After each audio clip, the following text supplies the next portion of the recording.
We did not come together to make the spoils, but we've inherited the spoils from a group of very smart and dedicated Magic players who decided that they wanted to make a game themselves that took itself a little bit less seriously in flavor, but had a lot of skill.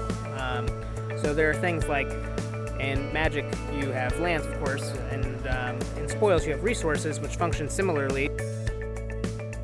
You can use 3 resources to draw cards, or use 4 resources to play more resources, so you have more options.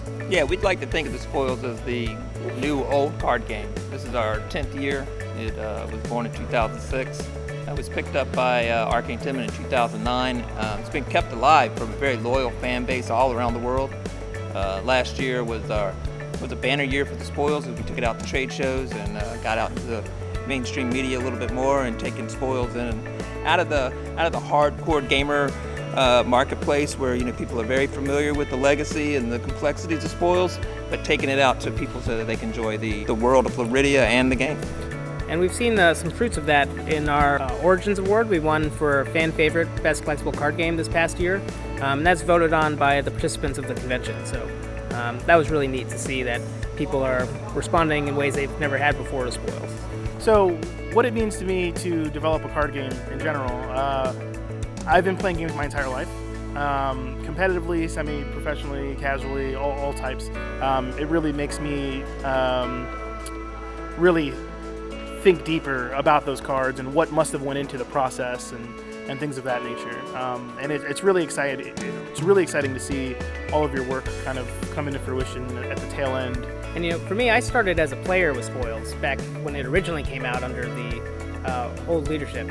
And so I've kind of gone through the ranks, starting as an editor on the website all the way up to now, where I'm kind of overseeing a lot of it. And I started playing Yu-Gi-Oh! When I was in 5th grade and selling cards to go through college, and now to be able to be a part of a company that produces a card game is it's a dream. To see a game that has the history that Spoils does reach new players, to watch people pick up the packs and open them and begin to play and say, this is really neat, or it's very familiar to this thing that I already like, and I think that's something that we have working for us. But we have our own world that we get to play, and there's no boundaries that with what we can do there. Spoils at its heart was a competition card game, and with our Victor's Organized Play, a lot of the focus has shifted to fun. So as part of the Victor's Organized Play program, where we're running OP events in stores, there's a thing called Spoiled Rotten. And Spoiled Rotten is a casual format where stores just commit to playing weekly at a certain time. And players, don't have to sign up. They don't have to spend a whole lot of time worrying about competition play. They just sit down and try their strategies and learn the game, all designed around enjoying spoils for fun. So we're putting fun first in 2016, and the heart, that competition heart of the game, is here and in place through Victor's, because the stores participate in 3 levels. A Victor store is a level 1 store. They just play 1 OP competition event a month. They're a tier 2 store when they do 2, and they're a tier 3 store when they have 4 OP. So stores are kind of grown up and given the materials that they need to enjoy it on a fun level, and then slide into that competition style play. I have to go first. I don't want anybody to steal my answer. All right, my favorite card is a Selective Litany. So for those of you who don't know what it does, you draw 10 cards and discard 9. So that seems like a very powerful effect. Yeah, exactly. The best loot. I'm particularly a fan of the edginess of the spoils. If you look at our resources, they're not landscapes. They're beautiful characters laid out in a variety of situations that are really visually compelling. I would have to say I'm a big fan of our resources, which are our muses and the lore aspects of Lyridia, particularly the greed resource. She is my favorite. I'm going to have to say that my favorite card is called Drive-By Boobing.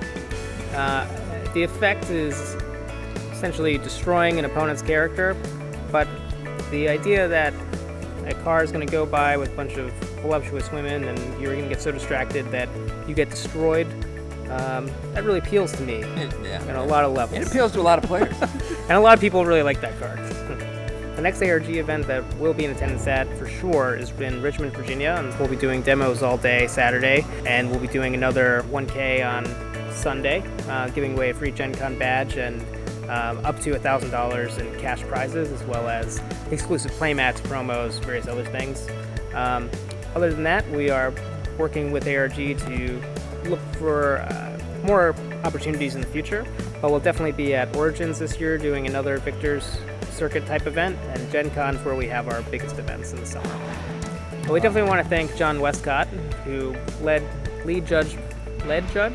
who was our lead judge this weekend and has helped for many years and has been a great asset to us. And all the people who helped us create this game and have given us something so wonderful to share with everybody. I'd like to thank ARG. This has been a great weekend. At first, I was a little worried about piggybacking on some of the other games, but you guys made us feel really at home, and all the players and all the people that were here were really receptive and enjoyed it. So thank you guys. And of course, if I can add one more, Arcane Tidman, who purchased the game and has kept it going for these many years, and has renewed interest in it in a way that was never possible before, and we can't wait for a fantastic 2016.